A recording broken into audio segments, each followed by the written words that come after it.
mailbag time here on Seattle Seahawks Today. Tyler Jones here with you. Thanks for joining us. This comes from our Wednesday live show that we do each and every week, where we answer people's questions that they send us, whether it's super chats or using the hashtag Seahawks, and we answer them in real time. So you may be watching this, asking yourself, Tyler, how can I get involved in the next mailbag segment? Well, you're in luck, because if you join the NOTI gang, not only would you be subscribed to Seahawks Today, but you would be notified of every time we have new content here on the channel, including when we go live. So go ahead and join the NOTI gang, turn on notifications, and be a part of our next live show right here on Seahawks Today.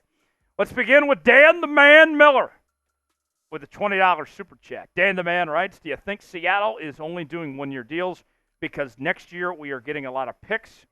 Dan, great question there. Thanks for the $20 super chat, my guy. Bang!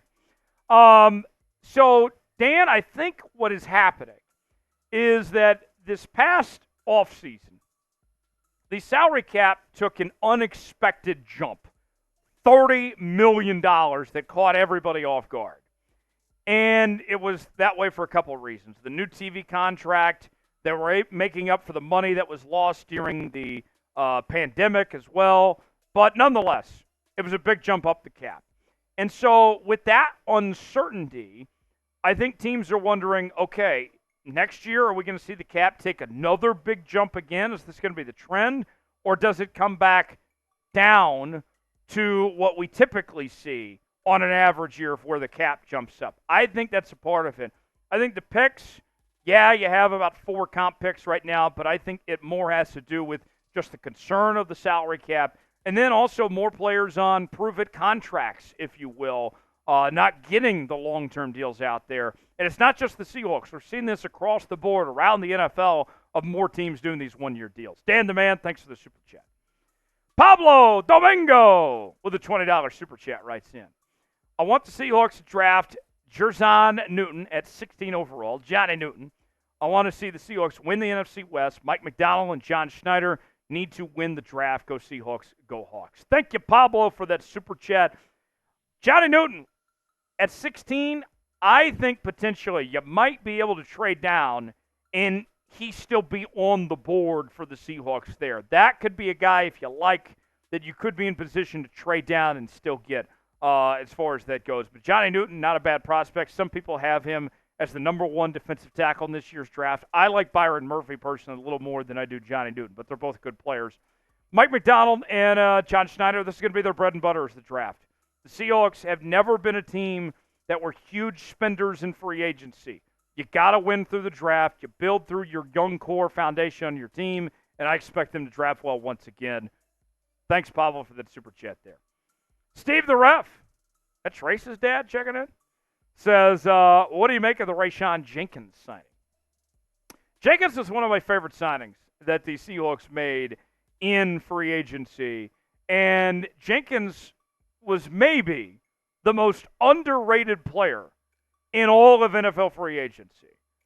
He was that good, I felt like, and was not appreciated, not recognized enough for how good of a football player he is. He can tackle, he can create turnovers, he can cover well. This guy does it all, and no one was talking about him. And you look at this Seahawks team, right, with what they moved on from.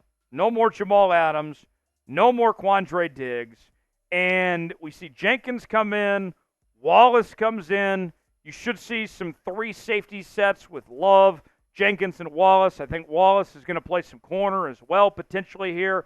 I think this group's significantly upgraded. And Kobe Bryant's going to get better. Jaron Reed's going to get better. Watch out. I think this safety room for the Seahawks is going to be sneaky good in 2024. I'm feeling very confident. I like the signing, and I like the moves they've made. How would you grade the signing of Rayshawn Jenkins? It's our pinned comment today. A, B, C, D, or F, weigh in, let us know. Legion of Boom Forever writes, better signing, Kayvon Wallace or Johnathan Hankins? Thanks for that question there, Legion of Boom Forever. Very good question. And I like both of them for different reasons. I think Wallace is the better signing, but not by much. Because Wallace is going to be more of an every down player than Johnathan Hankins is. You're going to get more out of Wallace than you will Johnathan Hankins. Because whether it's Wallace playing a third safety spot or playing corner, there's going to be a multitude of different things that Wallace can do. He can play on the line of scrimmage. He can play as a nickel. He can play as safety. There's no reason for him not to be on the field every play, basically. With Johnathan Hankins, he's a little bit older. He's not your best interior defensive lineman. He is a rotational piece. You'll get a lot out of him, and it'd be good to have him there, but you're not going to get the mileage out of Hankins as you are out of Wallace. So that's why I like Wallace a little bit more, but I like both signings. What was the better signing here? Was it Kayvon Wallace or was it Johnathan Hankins?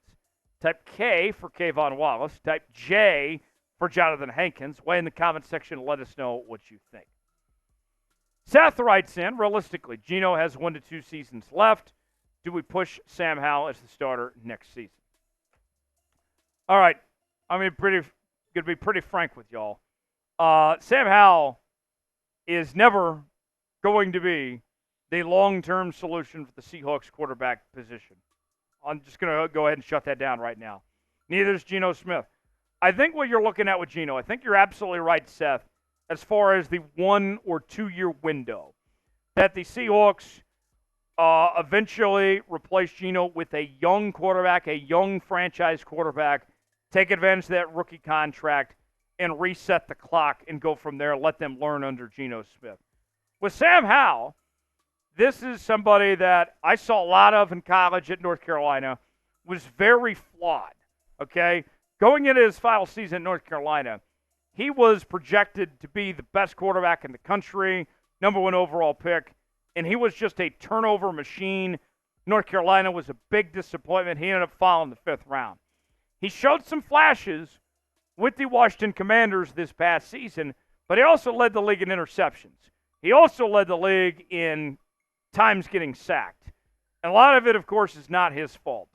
But I saw enough from Sam Howell early on in his NFL career where I could tell you he's not a long-term franchise guy. The Seahawks can do better than Sam Howell long-term. I think he's fine to be your backup, but nothing really more than that.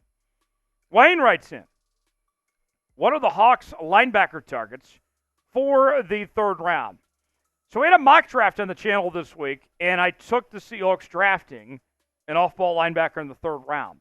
Jeremiah Trotter was the selection I made for Seattle with the 81st overall pick, and Trotter would be a nice value find. What we're seeing is teams are not picking off-ball linebackers as high as they used to. That trend has changed. You're not going to see your Kenneth Murrays of the world or Isaiah Simmons likes picked in the 1st round anymore.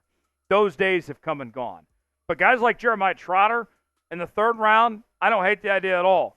Seahawks need some linebacker depth. I think he could step in, be an immediate upgrade in that Devin Bush role from what we saw from Devin Bush this past season. He could be a good fit.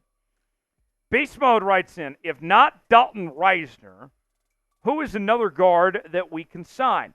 First off, let me just say, I do like Dalton Reisner. The guard market was crazy expensive in 2024, way above what any of us thought, and it basically priced John Schneider out of signing a guard in free agency. So now the Seahawks have to look for help elsewhere. I guess they're hoping that the market dwindles, that things get cheaper. That would be ideal. Maybe it's through the draft. I like Dalton Reisner, but if Dalton Reisner's not there, Lincoln Tomlinson's a possibility. Connor Williams, I know he played center the last couple of years with Miami, but he's played a lot of guard in his career as well. You could look at other names, potentially like Connor McGovern as a possibility. There's a number of guys out there. Dalton Reisner would probably be my first choice at this point, but I think the Seahawks, more of their focus is going to be what we see in the draft when it comes to shoring up that position there. Corey writes in, Corey in the house. Do you think any team will pick up safety Jamal Adams? It's a great question. I don't expect any team to pick him up for a very pricey cost. I would expect a close to a vet minimum deal of sorts for Jamal Adams, because think about this with Jamal Adams. It's not just paying Jamal Adams potentially of whatever he would command. I think he's going to have to settle for the league minimum when it's all said and done. But when he was on the football field last year, he was a liability, especially in coverage. So whatever team signs him has got to figure out how can we use him properly and get him to not hurt us. And honestly, I think that's a problem for any team that looks at facing Jamal Adams. He might not have a home when it's all said and done. For more Seahawks coverage, subscribe now to Seahawks Today. Turn on notifications so you never miss a moment, and we'll see you next time here on the channel.